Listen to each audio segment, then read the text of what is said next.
Hey everyone, it's Suey here. I am going to do a quick tag right now, maybe get it up today. Here I am again, filming on a Tuesday. I feel like Tuesdays are some days when I can actually film, but I don't necessarily always have time to edit on a Tuesday. We'll see what happens. But this is a Valentine's Day tag, which it's Valentine's this week, so maybe if I just get it up this week, we'll be doing okay. It's called the Love Hearts book tag. I was tagged by Kelly at Books I'm Not Reading. And I cannot remember who originally created it. I will link that below. And I am winging it. I haven't written anything down. I just have the prompts. So I am just gonna think of the answers while I do the tag, which I know will be so fascinating for you all. This is a lovey-dovey tag because, like I said, it's Valentine's Day. So here we go. First prompt is called I Love You. What is your all-time favorite romance book? Probably I would have to go with Pride and Prejudice as my all-time favorite romance book. I could list a whole bunch of others, but if you want me to say my favorite, that's probably gonna be the top of the list. It just never gets old, really doesn't. Number 2, Be Happy. What is a book that makes you incredibly happy every time you read it? Probably Pride and Prejudice. I think I could just list Pride and Prejudice stuff for every single answer on this list. Because if we're talking romance, we might as well just talk about Pride and Prejudice, I'm thinking. Besides, it's Jane Austen's birthday this year, so we should pump her up, I would say. What's a book that makes you incredibly happy? This was a similar prompt for a tag last week, and I realized that while all of the books make me happy to read them, what books make me real happy, like happy, not just like hits me in the feels, but like make me happy, you know what I mean? And I realized there's not as many of those as you would actually think. You all know that I really love just the cute YA, contemporary rom-coms, and those books really truly do make me happy. And I do feel like I have to fit them in between all the other kind of more heavy books that I'm trying to read. So I would just say in general, that genre makes me happy. And I'm realizing that there's not a lot of people who are reading these books out there in the booktube world. So I feel a little bit alone in that, but that's just how it is. Number 3, Date Me, a book character that you would date. So the first one that comes to mind, I'm acting like I've thought of these. I've thought of a few of these before I started filming. I always think of Gilbert Blythe from Anne of Green Gables for this answer. Somebody I would date after he was done with the hair pulling thing, you know what I'm saying? I can't remember from the later books if he was still fairly perfect or not.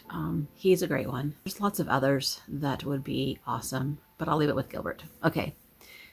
Text me. Would you date a non-reader? Probably, because it would be weird, I gotta say. But that's not all there is to life. So, my husband reads, but I wouldn't actually call him a reader.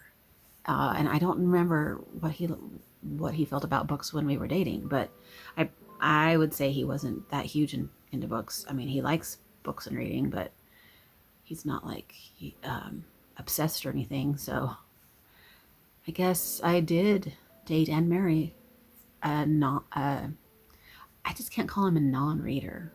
Is there an in-between person? Dream on. What's your favorite romantic setting in romance books, and what would be your ideal date? My favorite setting in romance books.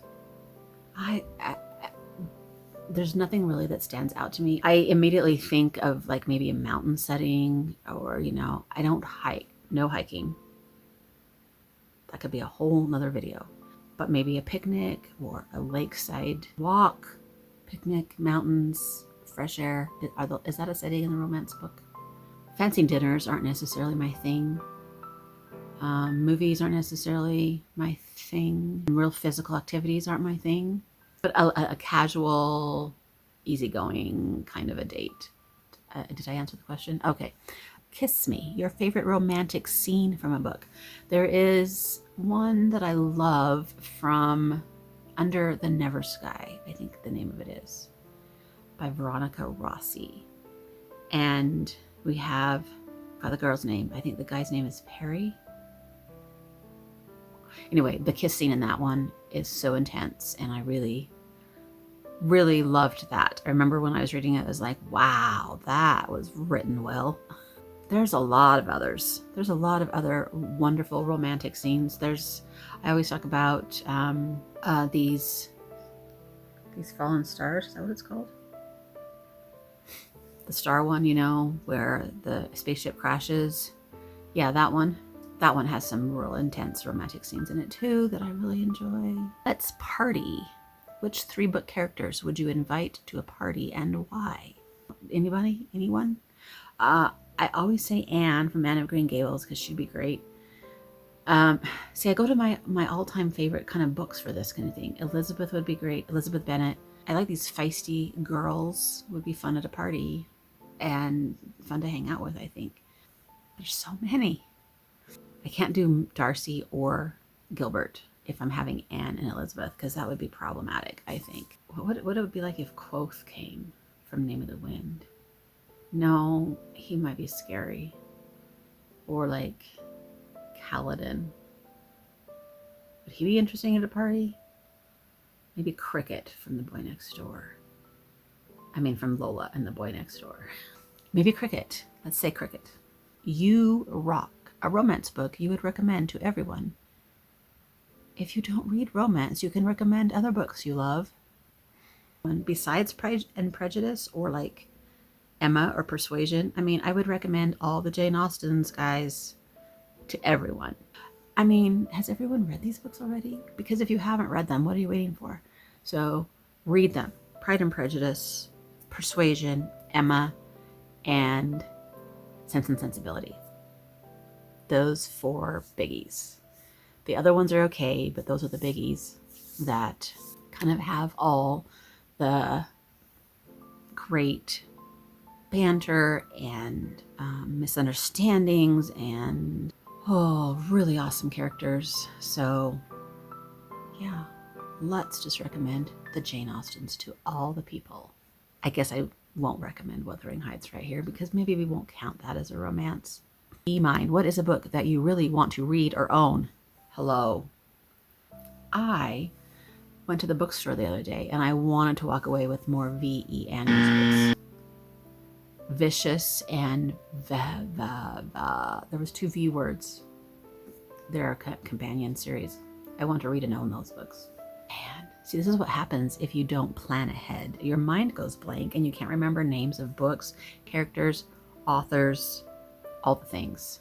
This is just being real here. Yeah, I want more of her books. I kind of want to collect her books. I just need to read them all. Instead, at the bookstore that day, I bought this. So I must have wanted to read this one, which I did. I talked about it in a short that I just barely made. I'll be up this week sometime if it isn't already. V.E. Do I keep saying Andrews? Those V.E. Schwab books. Schwab. We're talking Schwab here. Victoria Schwab. Remember, she uses both for different books, so I don't remember which ones I was looking at. Vicious and tag some booktubers you love. I'm going to make a list of all my favorites down in this description. I'm going to do one of those things that some of you do where I'm just going to list a bunch. Probably you guys have already done this, or maybe not. I don't know. But I'll just list everyone because I love you all. So have a lovely Valentine's Day or week, or what's the anti-Valentine's Day holiday? Whatever that is, have that. Just have a great reading day. Have a lovely, it's on Friday. I'm going to be going to a writing conference this weekend, so I will be hanging out with writers on Valentine's Day. Okay, enough rambling. Have a lovely day, and until next time, happy reading. Bye.